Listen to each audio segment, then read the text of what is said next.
Hello everyone, কী অবস্থা সবার? অনেক দিন ধরে আমি ইউটিউবে দেখছি ক্যাভিয়ার, ইংলিশরা ক্যাভিয়ার খাচ্ছে, যেটা দেখতে অনেক cute, but I don't know ওটার টেস্ট কেমন হবে। ক্যাভিয়ারটা আসলে দেখতে ছোট ছোট মাছের ডিম, যেটা স্যালমন ফিশ বা অন্য কোনো ফিশের হয়, যেটা অনেক এক্সপেন্সিভ হয়, দেখতে হচ্ছে অরেঞ্জ কালার বা ব্ল্যাক কালার বা গ্রে কালারের হয়ে থাকে।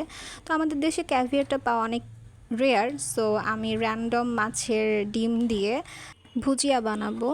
তো এটা হচ্ছে রুই মাছের ডিম।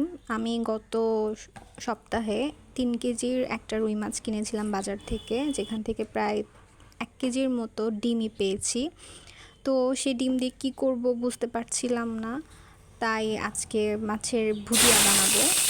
ভুজিয়া বানাতে যা যা ইনগ্রিডিয়েন্টস লাগবে সেটাও সব আমি ডেসক্রিপশন বক্সে দিয়ে দিব। আপনারা প্লিজ কাইন্ডলি একটু কষ্ট করে ডেসক্রিপশন বক্সটা দেখে নেবেন।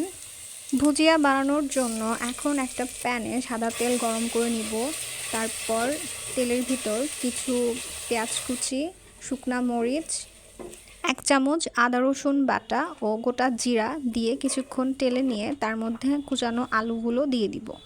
আমি এই ভুজিয়ার ভিতর কুচানো আলু ব্যবহার করছি। এভাবে আলুগুলো ভেজে নিলে কাঁচা আলুর আর গন্ধ লাগবে না।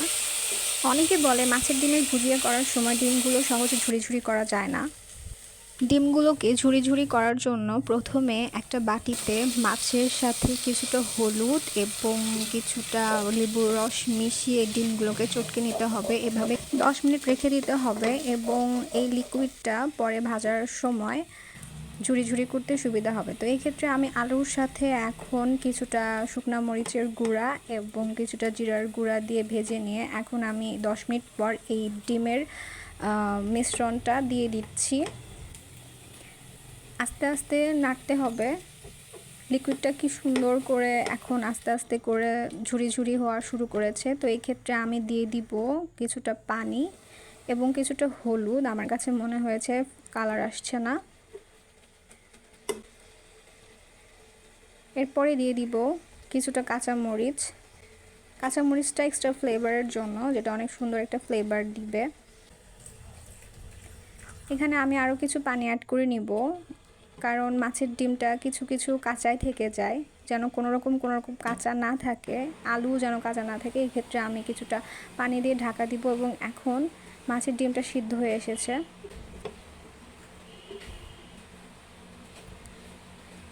এখন আমি ভুজিয়া আর একটুখানি তেল দিয়ে ভেজে নিচ্ছি।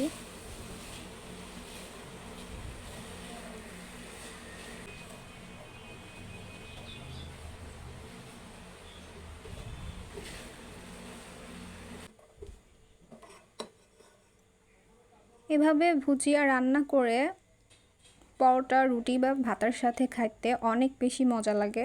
আপনারা অবশ্যই বাসায় ট্রাই করবেন। আমি আমার ভিডিওতে কিভাবে খুব সহজেই খুব কম সময়ের মধ্যে ভুজিয়া রান্না করা যায় সেটা দেখিয়ে দিলাম। আপনারা আমার ভিডিও দেখলে পরে বুঝতে পারবেন। Thanks for watching. আল্লাহ হাফেজ।